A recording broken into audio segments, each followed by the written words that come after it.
guys at DuPont have been cooking up some pretty wild things in the lab for quite some time now.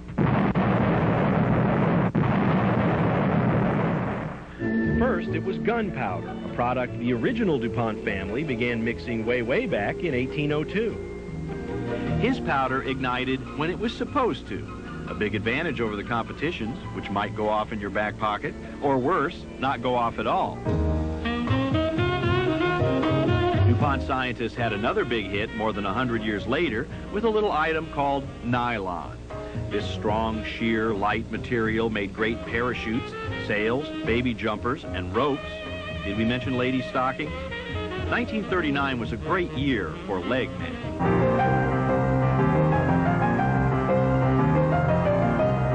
And 30 years ago, the minds at DuPont came up with Corian. You know Corian, right? Corian, a spice? A new music group. It's probably somebody that came from Korea or something that came from Korea. Wrong, wrong, wrong. This is Corian. They make beautiful countertops out of it. It's a very strong, very tough surface. But what's in it? From a marbleized substance, like marble rock. Recycled glass. Seashells, primarily. To find out, let's go to DuPont in Buffalo, New York, where beautiful sinks and countertops like these are in production right now.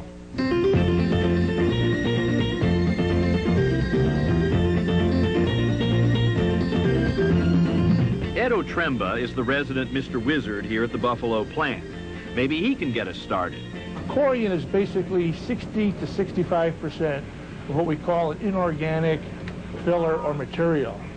And it starts off with this. This is mined by one of our suppliers. It's called bauxite ore. They take this ore, and from it, after clarifying it, cleaning it up and digesting, they get a nice white powder, which we call ATH.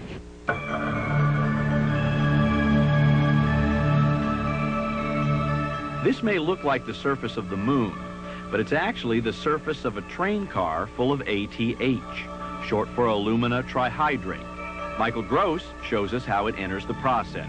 We got a vacuum blower, and we got a filtering system, and we have hoses that we hook up to, and we suck the ATH, the powder, out of the rail cars and in turn put it into the silo. The ATH travels down through the silos in a series of shakers and chutes, where it meets the second key ingredient in Corian. Now this by itself is nothing until we mix it with this little clear syrup, which we call methyl methacrylate syrup. That is basically an acrylic. So these two constitute around 98% of our Corian. Mixing the Corian is supervised by computer. Area Superintendent Mike Miklovich explains. In here we combine the alumina and the high-performance acrylic into what we call raw mix.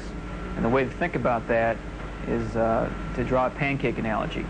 You mix up flour, water, and milk to make your batter. And in a very similar way, we mix the alumina powder with the high-performance acrylic to make a raw mix for Corian. This might be a good time to remind you, we're not making this, we're making this. Lovely countertops. Let's watch as the liquid Corian hardens and is cut and trimmed into countertops.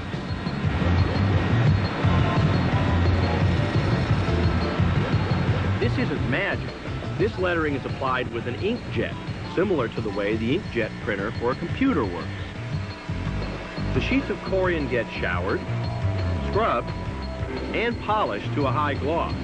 Then they're ready for anything, and I do mean anything.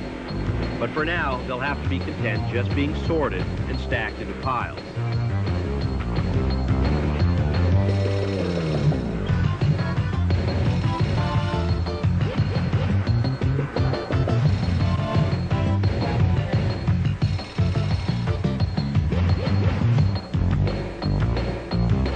Corian sheets leave DuPont for retail finishers like Shannon Enterprises. Comes in sheet goods. Normally we buy them in 30 by 12 feet, and we just get the straight sheet good.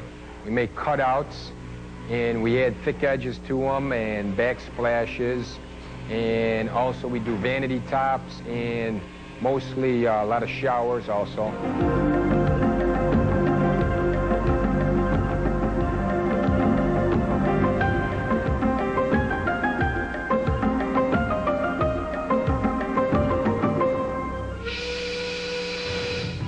There's the whistle, but there's still more to tell.